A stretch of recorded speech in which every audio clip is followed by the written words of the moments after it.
Hello, everybody. Today I'm going to teach you the most important thing you're ever going to learn. Is it how to get a mate? Is it how to make a lot of money? Is it how to get into great shape? No, it's more important than any of these things. Think about it. What's the most important thing to learn? How do you learn all those other things I mentioned?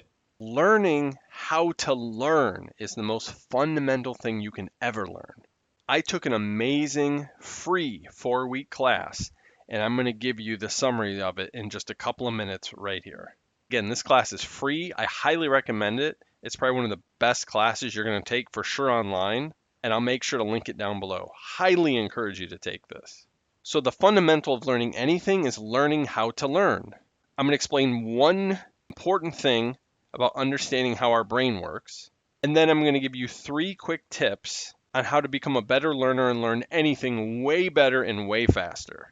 So the first thing I want to teach you about your brain is it fluctuates between 2 modes. When we're learning, we're either in a focused mode or in something called a diffused mode. Think of your brain in focus mode like a laser beam, a tight, sharp, focused laser.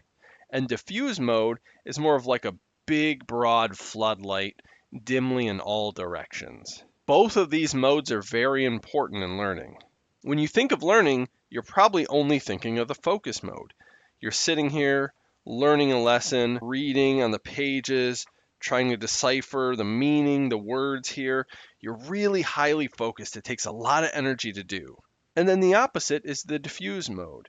I'm just kind of sitting back here, relaxing, maybe looking out the window, daydreaming, being mindful. My attention isn't focused on anything.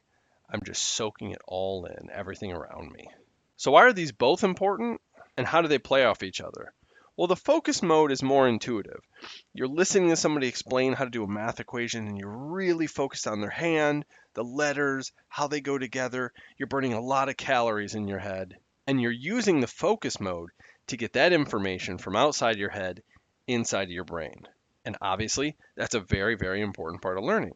But when information first goes in your brain, it goes somewhere in the front of your brain, which is your short-term memory. And you can't hold very much information in your short-term memory. And it's called short-term because it doesn't last there very long. Your brain has a very high energy demand. It has a very high metabolism.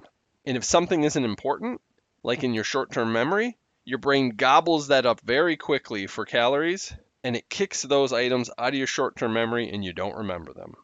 You have to find a way to get information from your short-term memory into your long-term memory, which is the storage warehouse of your brain. That's where diffuse mode comes in, at least partially. When you are hyper-focused on something, taking in the initial information like learning math, brain is highly focused, you're only thinking about math, and again, it's in your short-term memory. If you're smart and you know these 2 modes of your mind, and you can manipulate your brain to learn better, you'll take a little time every once in a while to actually relax, stop thinking about it, look out the window, and daydream.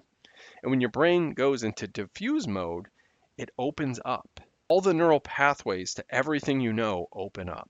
You're not just on this one tight track, this one tight neural pathway. And what that does is that allows that new information to float and bounce around in your brain. And there's a potential it could stick to something in your long-term memory. And in the end, that's what we're going to call learning. So the best way to go about this is to purposely go back and forth between focus mode, taking in energy, and then purposely relaxing, opening up our mind's doors, and letting diffuse mode take over. This is a side note, but this is why it's really important for kids to have recess. Yes, they need to get their energy out, but staring up at the chalkboard is focus mode. You can only do that so long before you get burnt out, and it's all in short-term memory. Kids got to go outside, run around, their brain goes to diffuse mode, and that there's at least a higher chance that some of that will float around in the brain and make deeper connections and maybe stay in the long-term memory. I'm an old timer, but they got rid of recess in middle school and then definitely in high school. And you might think, well, they're almost adults at that point. But no. Once you learn how the brain works, it's really important for you to purposely go back and forth between focused and diffuse mode if you want to maximize your learning. So that's the important thing I wanted you to understand about your brain for learning. Now, here are the 3 tips to learn anything way better, way faster. Tip number 1 is called spaced repetition. When you first learn something, it is not very deeply, strongly etched in your brain. Think of a smiley face just barely traced on a piece of paper. You can barely see it. That information is going to leave your brain very fast. If you looked at a chart, it would fall off within a day or 2 days.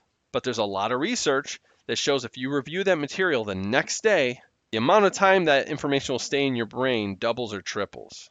And that's just one review.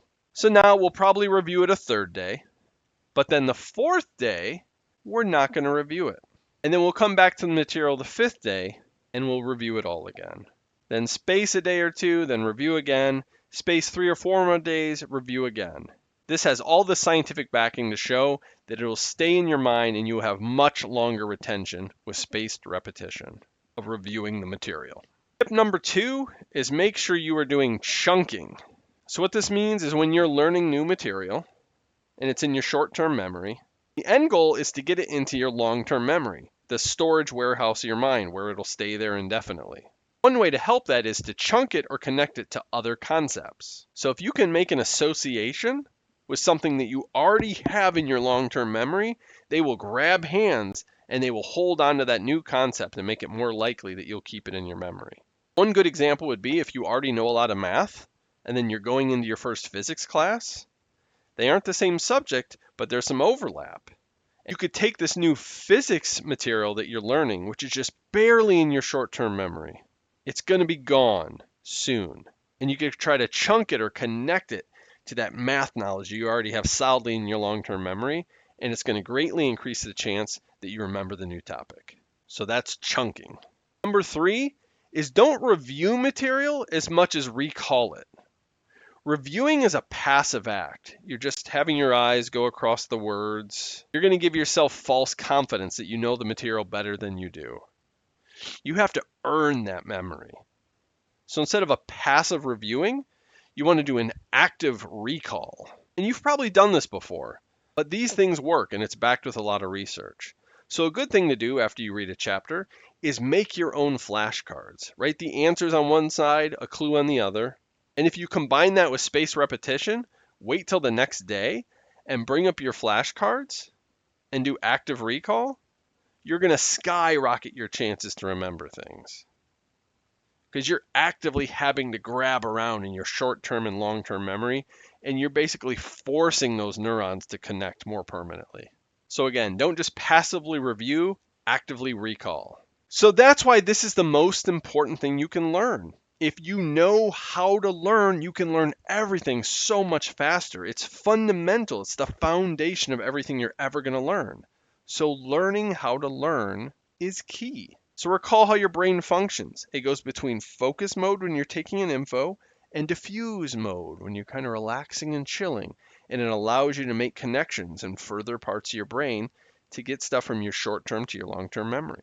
And then 3 quick tips to learn better is spaced repetition, chunking, and active recall. I guarantee if you start employing these right away, your learning is going to skyrocket without even taking this amazing class. But again, that class is free on Coursera called Learning How to Learn, and I will link it below. Take care, everybody. I got a lot of value out of it. Hopefully